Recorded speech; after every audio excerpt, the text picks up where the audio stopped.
Welcome back. This is chapter 4, Ashes That Made Trees Bloom.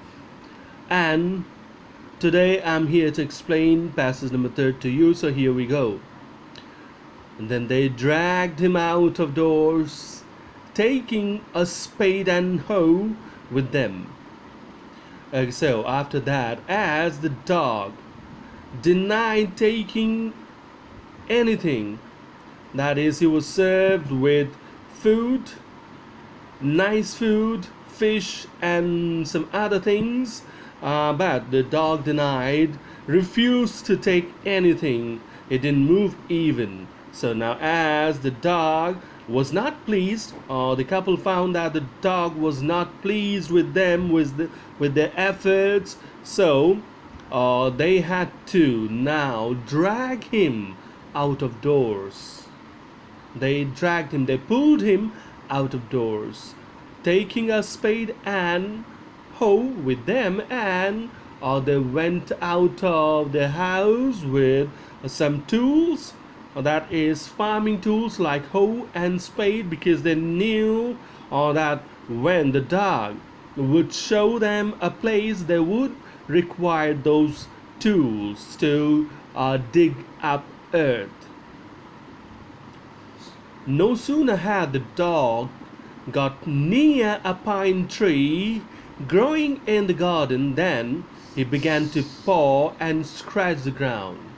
And no sooner, that is, as soon as the dog reached near a pine tree, the dog reached near a pine tree that was there in the garden, then as he reached there, he started to paw and scratch the ground. That is, he started to paw, that is, rub the ground with his paws, and also scratch it, that is, also trying to dig some earth,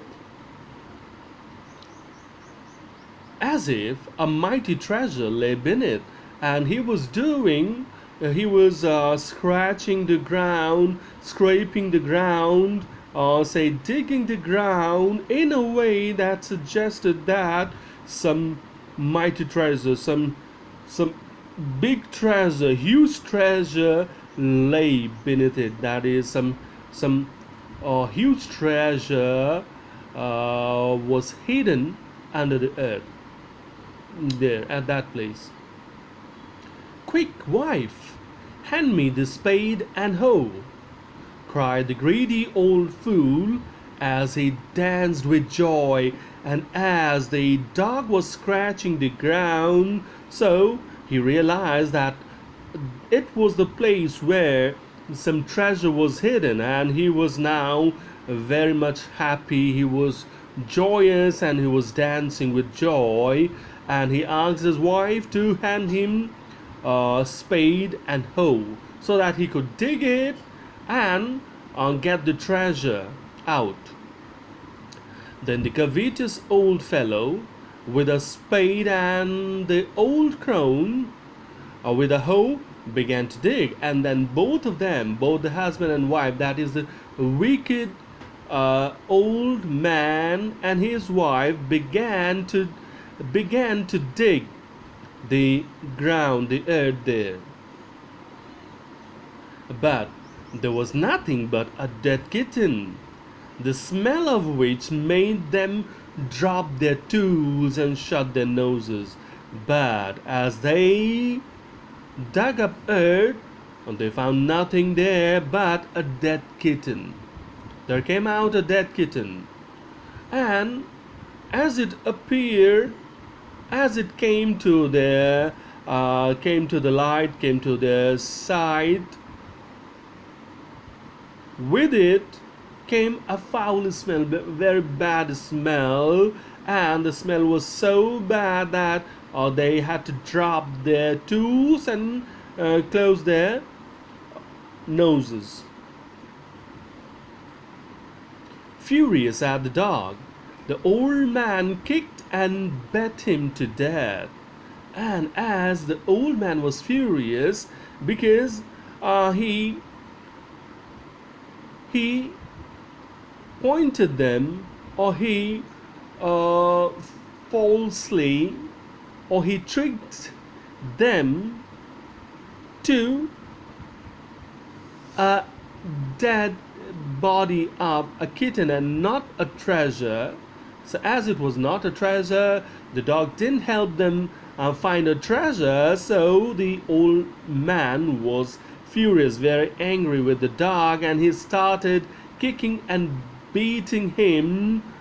And he did it until the dog breathed his last, that is, until the dog died.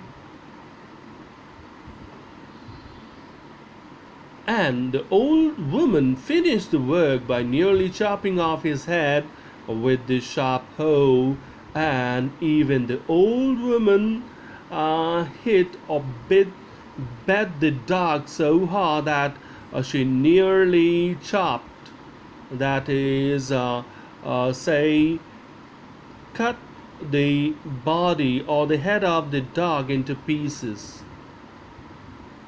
with the help of hoe. They then plunged him into the hole and heaped the earth over his carcass. And then they plunged him, they threw him into the pit that they had dug,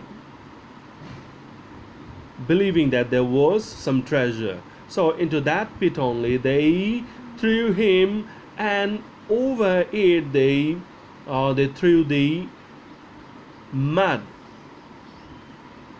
that they dug up. Okay, plunged him into a hole and heaped the earth over his carcass. That is the earth, that is the mud, or that is the soil that they dug up. The same soil, the same earth was heaped. That is, the same earth was used to cover that pit and his body as well. The owner of the dog heard of the death of his pet, and mourning for him as if he had been his own child, went at night under the pine tree. And when the good old farmer heard of the death of the dog, he went there mourning. He went to that place very upset, very sad, say almost in tears. He went to that place as if his son, or say, or his child had died. He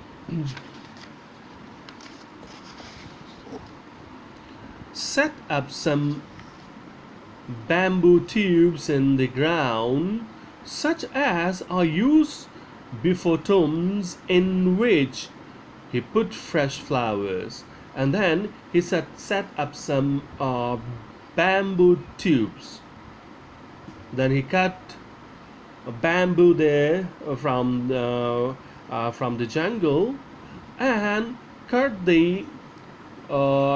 that bamboo into pieces, into some pieces, and put those tubes, the round, or say not cylindrical actually, or say cylindrical shape tubes, into the earth, into the ground, such as often placed before the tombs, as is done near the grave, marking that there is buried a body, in which he put fresh flowers, and then he also put fresh flowers over the grave.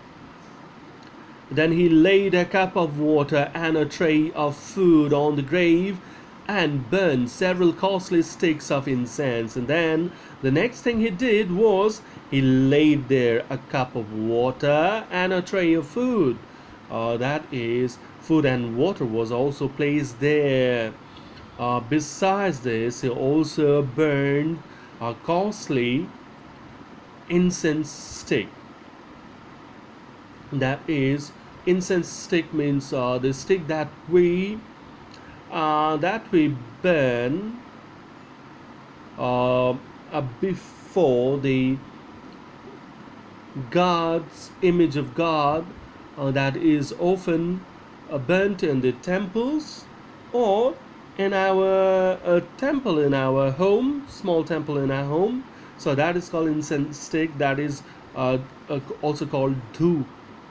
He mourned a great while over his pet, and sitting there he mourned, he repented the loss, he grieved the loss of his pet, calling him many dear names as if he were alive, and then he called him by different names as if he were alive, as if he was not dead but he was alive. So this is all for now. Thank you.